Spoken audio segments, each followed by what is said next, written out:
Welcome, everyone, to the first lab video for the Wibbit.net programming series. Yeah. Isn't this exciting? Yeah. Yes, this is going to be starting in C, which of course you guys know this. And all that we're going to really do in this video is we're going to set up the environment and we're going to create a Hey Buddy program. Because remember, we are anti-Hello World. Hello World is dumb. Hey Buddy is the future.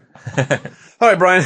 In order to get started installing MinGNU, I guess we have to go to the internet, right? The interwebs. Okay. Now that we have Chrome open, Brian, because as you know, Chrome is the greatest web browser in the world. At least for this week. this month. What are we doing, Brian? Slow down. I don't know what's happening. We're gonna go to get MinGNW. Okay. From SourceForge. From SourceForge. Okay. And that's link number 2. Yes, link number 2. SourceForge.net/project/MinGW/files. You probably didn't really need to hear all that, but I'm glad you did. SourceForge is great. SourceForge is quite amazing. Now that we're on SourceForge, Brian, we have to download MinGW, and we're just going to get the most recent installer, which right now is 2011 to 11. Perfect. Whatever. Doesn't matter. Oh my goodness, what is this? Save. And let's open this bad boy. And of course, hopefully at this point in your life, you know how to install a program in Windows. Thank you, user account control, for protecting my safety. Next here. I promise these are going to get more fun. This is just the administrative video. What I like to do, Brian, is I like to install it with the latest repository from download. How about you? Does that sound good? Yeah. Or do you, yeah? It may take a little longer, but it'll make sure that we get the most recent everything. C MinGW. Perfect. Awesome. Oh my god, this process is painful and arduous. How many times do I have to hit next? There's a lot of next buttons. Now, as you can see, MinGW does support a lot of other languages, like we have Objective-C, Ada, Fortran, C++. For the purposes of this, and this will change later, we're only going to install the base C compiler. And then once we get through here, we install it. And now it's going to run through, and it's going to go on the web, and it's going to download catalogs, and you'll see things download and stuff. Things are happening now. The wheels are in motion. Things are happening.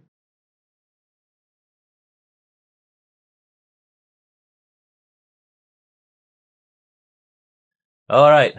Now that's it. Yeah. That's the full setup of MinGW. We have a C compiler ready to rock right now. Yep. And it's free. We don't have to pay anything for it. But there is a catch, Brian. We have to add this to the system path, or else it'll make it a little bit more difficult to compile our programs. Yeah. So what do we do? I don't get this. What's happening here? Well, in Windows 7 anyway, right-click on my computer, go to Properties. I think this is pretty much the same in all Windows. Probably. And then Advanced Settings. System Settings. And then we select Environment Variables. Environment Variables. Yes. Then we have User Variables and System Variables. Right. We want to add to the path variable out of the system variable. System, and then now the path specifies a bunch of directories on your system. Yep.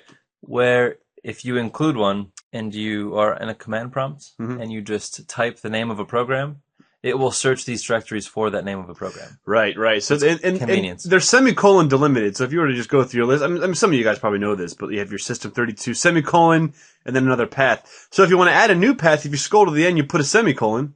What we're going to do is, since we know the directory, it's going to be C:\MinGW\bin. That's where it is. And when we select OK, it's going to add that to the path, and we select OK again, select OK again. Now, Brian, open up a command prompt. And we have the command prompt open, Brian. What do we do? Let's evoke the GCC compiler. You mean like that? I don't know. Oh! Woohoo! See, if we didn't put that in the system path, we couldn't do that. Yes. Beautiful. Now that we have this, Brian, let's get a text editor that will make writing C programs the greatest experience in our entire lives. Awesome. I'm down. Let's do it. Let's do it. Now, the greatest text editor on the Galaxy this week.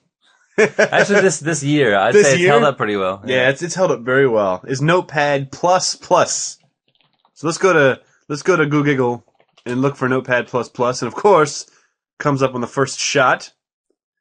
And they have a cool little slogan here. It's free as in both free speech and free beer. Awesome. Gotta love these guys.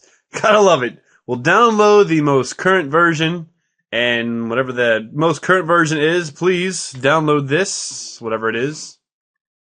I've seen people use some absurd text editors. Yeah. I've seen people like use text editors that look like they were from Windows 3.1. Yeah. And they just like for some reason insist that it's like the greatest. But it tells you like what column the character's in, and you're like, Notepad does that. Yeah, that's cool. Have you clicked on status and then show status in Notepad? But some of the features in this that are amazing is comparing two files together, and it'll show you the lines that are different. You can do like great find and replace stuff. You can use regular expressions in your search and replace. I mean, like stuff like that makes it extremely powerful. Yeah. But I mean, above anything else, the syntax highlighting is just great. You can also do like literal search and replace, like what you were saying. So if let's just say you write a program in Mac or Unix where they use the Unix backslash n characters, and Windows won't view it because Windows expects return carriage and new line. You could open that up in Notepad++, do a Control F. You can search for \n and replace it with \r\n, and when you do a literal replace, it does the exact specified characters that you asked for. And it's ridiculously fast. It is. I mean, you can open some huge files and it just cranks. Yeah, you're right. It's cool. I have literally opened like 400 megabyte files in Notepad++ at work. So definitely hats off to the Notepad++ folks. Yes. You guys have won Text Editor of the Year? Text Editor of the Year from Whippet.net. Now we're just going to run through and just install stuff. I mean, whatever they want. I like the editor so much that in there they could be installing some like world domination app and I wouldn't care. Yeah, right. So, at the end of this, we can then run Notepad++. Cool.